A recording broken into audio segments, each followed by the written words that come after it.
दोस्तों स्वागत है आपका रेल अपडेट के एक और फ्रेश एपिसोड में। उम्मीद है आपको वीडियो काफ़ी ज़्यादा पसंद आने वाली है।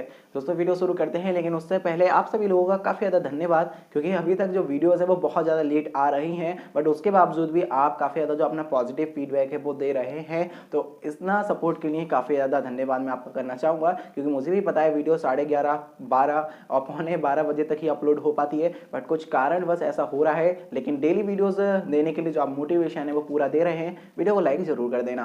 अब बात कर लेते हैं आज की सबसे पहली अपडेट के बारे में, लेकिन उससे पहले मेरा नाम है पीयूष और आप देख रहे हैं the rail point YouTube channel. अगर आपने अभी तक चैनल को सब्सक्राइब नहीं किया है तो जरूर से कर देना, क्योंकि आपको मिलती है यहाँ पर इसी तरीके से डेली वीडियोस, भले ही लेट हो जाए। अब बात कर लेते हैं हमारा जो लास्ट पोल था उसके बारे में भी। तो पोल का क्वेश्चन ये था कि जो विस्टाडोम कोच है और अनुभूति कोच है उसमें से कौन सी प्रेफरेंस आपकी पहली रहने वाली है। तो 82% लोग बोलते हैं कि हम जाने वाले हैं विस्टाडोम कोच से, और बाकी बोलते हैं 18% कि हम जाने वाले हैं अनुभूति कोच से। अब अनुभूति कोच में जो सीट्स है वो काफी ज्यादा कंफर्टेबल है कंपेयर टू विस्टाडोम, बट जो बाहर के नज़ारे हैं और एक अच्छा व्यू है वो आपको विस्टाडोम कोच में ही देखने को मिल सकता है, जिसकी वजह से 82% लोगों का कहना है कि हम विस्टाडोम कोच को ही प्रेफर करने वाले हैं। अब बात आज के पोल के क्वेश्चन के बारे में भी बात कर ही लेते हैं। तो पोल का क्वेश्चन कुछ इस तरीके का है कि जैसा कि अभी पूरे भारत में अगर आप ट्रैवल करते हैं तो अब मोस्टली स्टेशन आप ऐसे ही जा सकते हैं रेलवे स्टेशन पर, किसी भी तरीके का जो टेस्ट है वो आपको नहीं लेकर जाना, नहीं करवाना पड़ रहा है। लेकिन अभी भी कुछ रेलवे स्टेशन है जहां पर अगर आप जाते हैं तो वहां पर जो कोरोना टेस्ट है वो हो रहा है।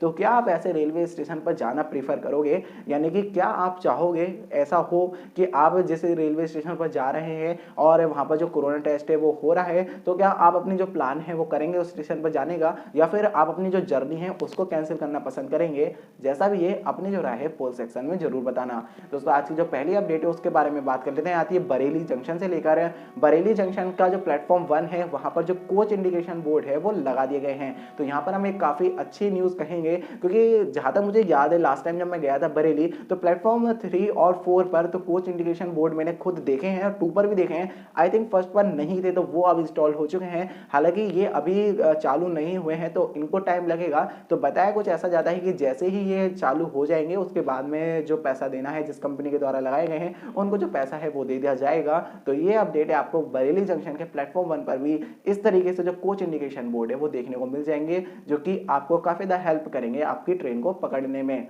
दोस्तों नेक्स्ट अपडेट के बारे में बात कर लेते हैं। आती है बेसिकली हरिद्वार रेलवे स्टेशन से लेकर। हरिद्वार रेलवे स्टेशन पर जो मॉक ड्रिल है वो कराया गया है। अब ये इसलिए कराया गया है क्योंकि हम जानते हैं यहाँ पर कुंभ चल रहा है और सेफ्टी को ध्यान में रखते हुए ये जो सारी तैयारियां हैं वो की जा रही हैं। शाही स्नान भी आ रहा है जिसके चलते और ज़्यादा यहाँ पर जो लोड है वो बढ़ेगा। तो अभी आरपीएफ का जो मॉक ड्रिल है वो हरिद्वार रेलवे स्टेशन पर कराया गया है, जो कि हम यहाँ पर काफ़ी अच्छी बात कहेंगे। सेफ्टी को यहाँ पर फर्स्ट प्रायोरिटी दी जा रही है। दोस्तों नेक्स्ट अपडेट के बारे में बात करते हैं। खान आलमपुर रेलवे स्टेशन से लेकर खान आलमपुर यार्ड में एक गुड्स ट्रेन डिरेल हो गई है, जिसकी वजह से ये जो यातायात है यहाँ पर संचालन इसका बाधित रहा है। अभी ये जो खान आलमपुर है सहारनपुर के बिल्कुल जस्ट पास में है, 2 या 3 किलोमीटर दूर ही है। तो ये जो सेक्शन है इस वजह से काफ़ी ज़्यादा यहाँ पर ट्रेनों को मतलब बचा बचा कर ही निकाला गया, हम ये कह सकते हैं। तो ये अपडेट निकल कर आती है कि यहाँ पर जो गुड्स ट्रेन का डिरेलमेंट है वो देखने को मिला है। दोस्तों नेक्स्ट अपडेट के बारे में बात करते हैं। गोरखपुर कैंट रेलवे स्टेशन से लेकर गोरखपुर कैंट रेलवे स्टेशन को रीडेवलप किया जाएगा और इसको as a terminal railway station बनाने की जो बातें हैं वो चल रही हैं। तो इसके लिए 6.50 करोड़ रुपए यानी कि 6 करोड़ 50 लाख रुपए का जो खर्चा है वो आने वाला है, जिसके बाद में गोरखपुर कैंट गोरखपुर टर्मिनल की तरह जो वर्क है वो करेगा। यहाँ से मोस्टली ट्रेनें ऑरिजिनेट और टर्मिनेट होंगी ऐसा बताया जाता है। तो जाहिर सी बात है जो गोरखपुर जंक्शन है उसका जो लोड है उसको थोड़ा सा डिस्ट्रीब्यूट करने की जो सिस्टम है वो चल रहा है। तो काफ़ी अच्छी बात हम यहाँ पर कहेंगे, क्योंकि ऑलरेडी बहुत ज़्यादा लोड रहता है गोरखपुर जंक्शन पर, तो थोड़ा बहुत कैंट पर आ जाएगा तो कहीं ना कहीं जो मैनेजमेंट है वो काफ़ी ज़्यादा अच्छा यहाँ पर बन पाएगा। दोस्तों नेक्स्ट अपडेट के बारे में बात करते हैं। आती है 82 501 और 82 502 ट्रेन नंबर के साथ चलने वाली लखनऊ तेजस एक्सप्रेस ट्रेन को लेकर।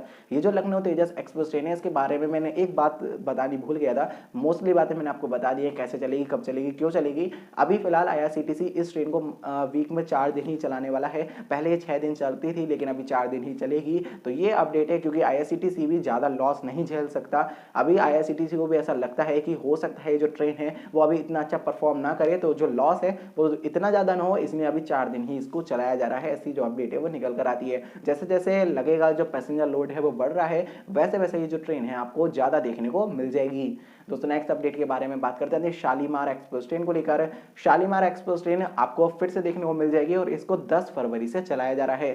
शालीमार एक्सप्रेस ट्रेन जम्मू तवी और बाड़मेर के बीच में और इसी तरीके से जम्मू तवी और जैसलमेर के बीच में आपको ऑपरेट होती दिख जाएगी। ये ट्रेन 2 नंबर के साथ ऑपरेट होगी, यानी कि जब जैसलमेर और जम्मू तवी के बीच में होगी तो अलग नंबर रहेगा, और जब ये होगी जम्मू तवी और बाड़मेर के बीच में तब इसका जो नंबर है वो अलग रहने वाला है। हालांकि दोनों ही ट्रेनों का जो रूट है वो बाया मेरठ रहने वाला है, तो आप इन बातों का जो ध्यान है वो भी रख सकते हैं।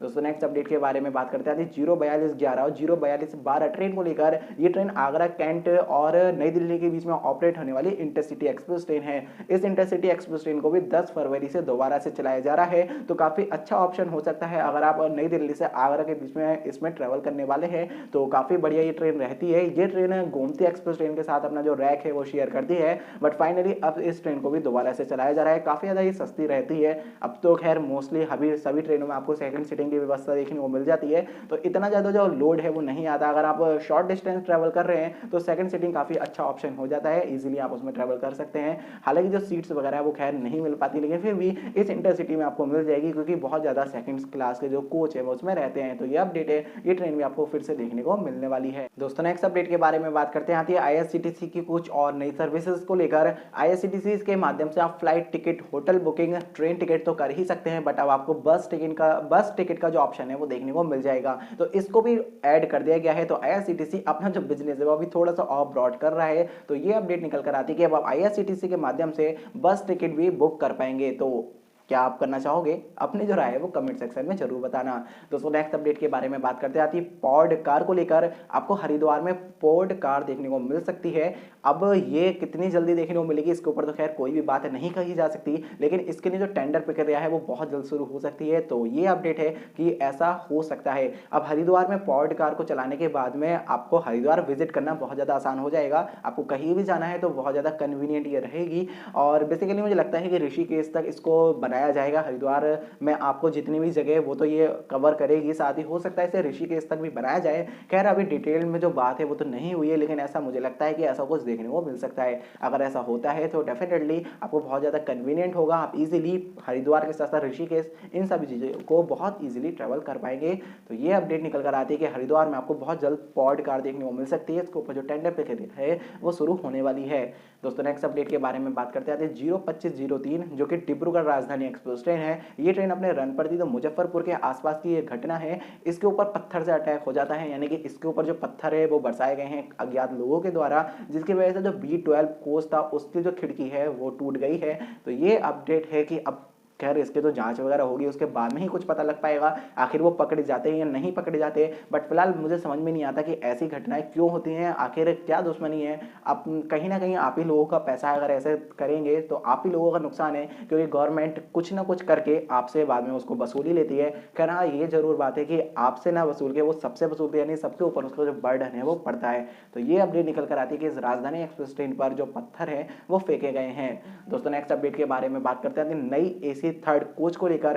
अब जैसा कि हम सब जानते हैं कि न्यू AC थर्ड कोच को बनाया जा रहा है। अब ये जो AC कोच है ये बहुत ज्यादा बताया गया था रिप्लेसमेंट हो सकता है गरीब रथ एक्सप्रेस ट्रेन के कोच का, बट इसके ऊपर कोई भी क्लैरिफिकेशन नहीं है, तो मैं ज्यादा कुछ कहूंगा नहीं। हाँ लेकिन ये जो कोच है आपको बहुत जल्द देखने को मिल जाएगा, क्योंकि RDSO को 85.65 करोड़ रुपए अलॉट किए गए हैं इसके रिसर्च और डेवलपमेंट के लिए। तो आपको ये कोच बहुत जल्द देखने को मिल जाएगा। इस कोच में 83 बर्थ्स रहने वाली हैं, तो 83 सीट्स बहुत ज्यादा होती है रियल में, AC थर्ड में भी नहीं होती। और जो स्लीपर कोच है LHB वाला उसमें भी 80 सीट्स होती हैं, तो उससे भी 3 सीट ज्यादा। तो आप समझ सकते हैं कि रेलवे कहीं ना कहीं बहुत अलग तरीके से प्लानिंग कर रहा है। हालांकि इसका जो किराया है वो हमें सस्ता देखने को भी मिल सकता है, ऐसा हो सकता है, पॉसिबिलिटी है, बट ऐसा होगा या नहीं होगा ये तो खैर हमें फ्यूचर में ही पता चल पाएगा। दोस्तों नेक्स्ट अपडेट के बारे में बात करते हैं मोहम्मदगंज रेलवे स्टेशन से लेकर। इस सेक्शन की ये घटना है, यहाँ से ट्रेन गुजर रही होती है, मालगाड़ी, एक कोयला वाली मालगाड़ी गुजर रही होती है। तो इसमें जो आग है वो लग गई होती है, पता नहीं किस कारण से जो आग है वो लगी है, बट फिलहाल सतर्कता ये रही कि इसको पहले ही देख लिया गया, जिसके बाद में ट्रेन को मोहम्मदगंज रेलवे स्टेशन पर रोका गया और इसकी जो आग है उसको बुझा लिया गया है, यानी कि आग पर समय रहते काबू पा लिया गया है, जिसके चलते कोई भी बड़ा एक्सीडेंट नहीं हुआ है। तो यही हम सबसे अच्छी बात कहेंगे कि यहाँ पर सतर्कता की वजह से कोई भी बड़ा एक्सीडेंट हमें नहीं देखने को मिला है। तो नेक्स्ट अपडेट के बारे में बात करते हैं, लखनऊ डिवीजन से लेकर लखनऊ डिवीजन को जल्द ही 2 नए विस्टाडोम कोच मिल सकते हैं, ऐसी जो बातें हैं वो निकल कर आ रही हैं। अब देखते हैं ऐसा क्या होता है और ये जो 2 विस्टाडोम कोच हैं वो कहाँ जाएंगे। हालांकि जो लीक्स हैं या फिर मतलब कंफर्मेशन तो खैर इतना नहीं है, लेकिन जो पता लगता है वो ये है कि ये जो 2 विस्टाडोम कोच हैं वो मैलाली नानपारा वाले सेक्शन पर चल सकते हैं, क्योंकि यहाँ पर दुधवा राष्ट्रीय उद्यान है, बेसिकली नेशनल पार्क है। तो यहाँ पर हो सकता है कि इनको चलाया जाए, जिसके चलते आप इस ब्यूटी का जो मजा है वो ले पाएं। तो ये कुछ इस तरीके की अपडेट है। खैर अभी तो यहाँ पे ब्रॉड गेज ही नहीं हो रहा है, तो पता नहीं क्या होगा। खैर ऐसा बताया जाता है कि यहाँ पर जो विस्टाडोम कोच है वो आपको देखने को मिल सकते हैं। दोस्तों नेक्स्ट अपडेट के बारे में बात करते हैं काशी महाकाल एक्सप्रेस ट्रेन को लेकर। अब काशी महाकाल एक्सप्रेस ट्रेन आपको जल्द ही देखने को मिल सकती है, क्योंकि आईआरसीटीसी देख रहा है कि इंदौर और वाराणसी सेक्शन पर कितना ट्रैफिक लोड है, यानी कि कितना ट्रैफिक है अभी रिसेंटली, और क्या जो आईआरसीटीसी की काशी महाकाल है वो इस समय चलानी मतलब ठीक रहेगी। तो ये जो अभी चल रहा है कि भाई इस महीने इस चीज को जज किया जाएगा, देखा जाएगा कि ऐसा मतलब पॉसिबल है या नहीं है। तो आईआरसीटीसी काशी महाकाल आपको हो सकता है 27 फरवरी के बाद में कभी भी चलते हुए दिख जाए। तो ये अपडेट है इस काशी महाकाल एक्सप्रेस ट्रेन को लेकर। क्या आप इसके लिए वेट कर रहे थे? क्या आप आईआरसीटीसी की किसी भी ट्रेन के लिए वेट करते हैं? कमेंट सेक्शन में जरूर बताना, क्योंकि मैं आपके सभी के जो कमेंट्स है वो पढ़ लेता हूँ, हालांकि रिप्लाई नहीं कर पाता, उसके लिए मैं आपसे अभी ही माफी मांग लेता हूँ। दोस्तों नेक्स्ट अपडेट के बारे में बात कर लेते हैं, जो कि आज की फाइनल अपडेट है, वो भी आती है हरिद्वार से लेकर। मैंने आपको काफी बार बताया कि भाई हरिद्वार पर शाही स्नान की वजह से आपको कुछ ना कुछ जो बदलाव है वो देखने को मिल सकते हैं। तो फाइनली इसके ऊपर स्टेटमेंट आ चुका है, और जो नॉर्दर्न रेलवे के जीएम साहब हैं उन्होंने कह दिया है कि अगर आप हरिद्वार रेलवे स्टेशन जाएंगे ड्यूरिंग शाही स्नान, यानी कि कुंभ बाउंड एरिया में अगर आप ट्रेवल करते हैं, तो आपको आपकी जो कोविड नेगेटिव रिपोर्ट है वो लेकर जानी अनिवार्य है। और ये जो रिपोर्ट है आरटी-पीसीआर रिपोर्ट होनी चाहिए और 72 आवर्स से पुरानी नहीं होनी चाहिए। तो अगर आप हरिद्वार जाने वाले हैं तो इन बातों का आप ध्यान रख सकते हैं। अगर आपके पास रिपोर्ट नहीं होगी तो आपको कुंभ एरिया में नहीं जाने दिया जाएगा, आपको स्टेशन से ही वापस भेज दिया जाएगा। ऐसी जो अपडेट है वो निकल कर आ रही है। अब वहां पर टेस्ट होगा या नहीं होगा इसके बारे में कुछ नहीं पता, आपको जो रिपोर्ट है वो फिलहाल खुद से लेकर जानी अनिवार्य है, ऐसा कहा गया है। उन्होंने ये भी स्टेटमेंट दिया है कि रेलवे का काम है लोगों को पहुंचाना, न कि कोरोना का संक्रमण करना। तो ये अपडेट है। अभी इसी के चलते जो एमईएमयू ट्रेन चलाने की प्लानिंग चल रही थी, यानी कि शाही स्नान पर जो पैसेंजर ट्रेन चलाने की जो प्लानिंग थी वो चल रही थी, वो भी अब पॉसिबल नहीं हो सकती, क्योंकि उत्तराखंड गवर्नमेंट की डिमांड थी कि भाई बहुत ज़्यादा भीड़ बढ़ रही है, ऐसा हो सकता है वैसा हो सकता है। इसी वजह से ये जो डिसीजन है वो रेलवेज की तरफ से लिया गया है। तो आप अगर प्लानिंग कर रहे थे तो आप अपनी जो रिपोर्ट है वो नेगेटिव वाली लेकर जरूर से जाना, अदरवाइज आपको शाही स्नान करने ही नहीं दिया जाएगा। तो ये अपडेट है कि जो कुंभ एरिया है वहां पर अगर आप पहुंच रहे हैं तो बेसिकली ऋषिकेश हो या फिर इधर हरिद्वार देहरादून हो और इधर हरिद्वार फिर लक्सर तक, मुझे लगता है कि जो 50 किलोमीटर की रेंज है इसको इन्होंने कुंभ एरिया माना है। तो ये अपडेट है कि आप यहाँ पर अगर जाएंगे ड्यूरिंग शाही स्नान, और शाही स्नान से पहले जो नई नई ट्रेनें चलने की बात हो रही थी वो भी आपको कोई भी नहीं दिखेंगी, तो जो चल रही हैं वही ट्रेन आपको चलती हुई दिखेंगी। तो फाइनली दोस्तों ये थी आज की सारी अपडेट। आपको कैसी लगी वीडियो मुझे जरूर बताना कमेंट सेक्शन में। अगर आपको ये वीडियो पसंद आई तो वीडियो को जरूर से लाइक कर देना, शेयर भी कर देना, और आपने मेरा चैनल सब्सक्राइब नहीं किया, बड़ी ही गलत बात है यार दोस्तों। आप का थोड़ा सा सपोर्ट चाहिए, जो हमारा टारगेट चल रहा है उसको कंप्लीट कराइएगा। लिंक मिल जाएगा आपको डिस्क्रिप्शन में। सेकंड चैनल का नाम है टेकी पीयूष, जरूर से जाकर सब्सक्राइब कर देना, उम्मीद है आप कर देंगे। तो फिलहाल दोस्तों इस वीडियो में इतना ही, मिलते हैं आपसे नेक्स्ट वीडियो में, तब तक के लिए bye bye and take care all of you.